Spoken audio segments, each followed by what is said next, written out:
The Economic Community of West African States, Ecowas has extended the mandate of the peacekeeping troops in the Gambia by another 6 months. The extension comes at the back of a request by the Gambia's President, Adama Barrow, who said his country's democracy is fragile and needed protection. Fatmata Fati has more details of that in this report. At the close of the 57th ECOWAS Ordinary Session in the Nigerian capital Niamey, leaders of the sub-regional bloc welcomed the political reforms undertaken by the Gambia government with a view to stabilizing the country.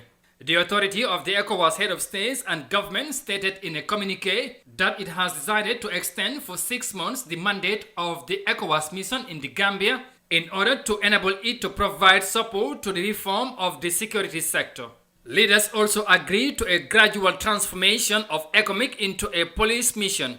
Meanwhile, on the political situation in the region, the summit reaffirms its determination to ensure a rapid return to constitutional order in Mali with a political transition led by a civilian president and a civilian prime minister for 2 years.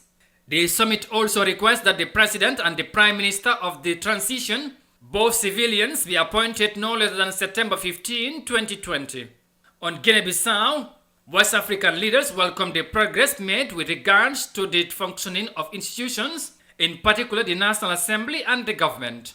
While the bloc extends the mandate of its peacekeeping mission in the Gambia, it has decided to withdraw the ECOWAS mission in Guinea-Bissau. Leaders also reaffirmed their commitment to support the government of Guinea-Bissau in its constitutional and security sector reform. Reporting for Africa News, I am Amadou Kante. And the report was filed in there by my very self instead of the name that I mentioned earlier on. Now, joining us on the line is the EU ambassador to the Gambia, Attila Lajos. Well, Mr. Ambassador, thank you very much for joining us. And ECOWAS leaders have commended the Gambia government security sector reform, a process the EU financed at some point. Would you say the government has made significant progress in its security reforms? Yes, absolutely. I do believe it's important to underline that a lot of progress has been made throughout the past years in the security sector reform.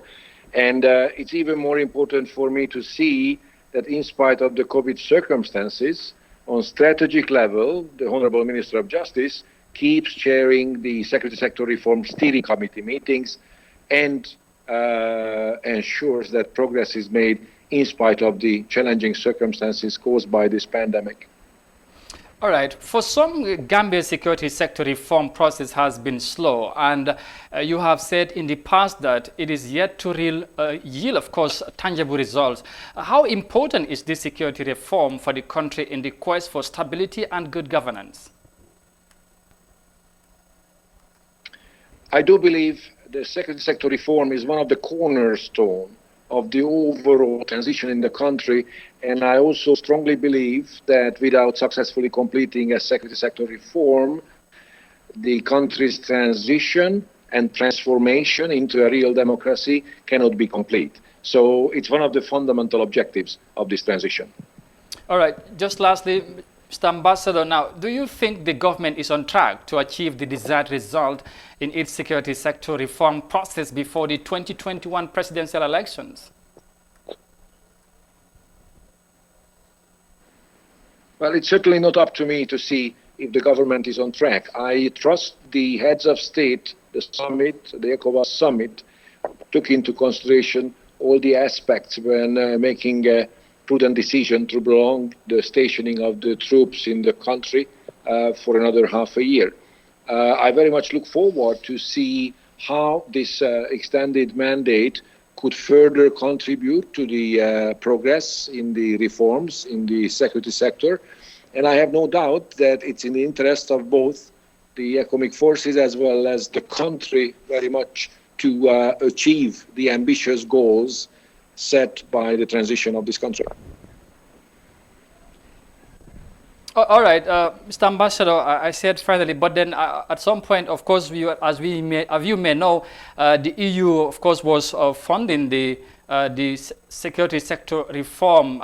Is the EU committed to continue supporting the Gambia's process, in this process?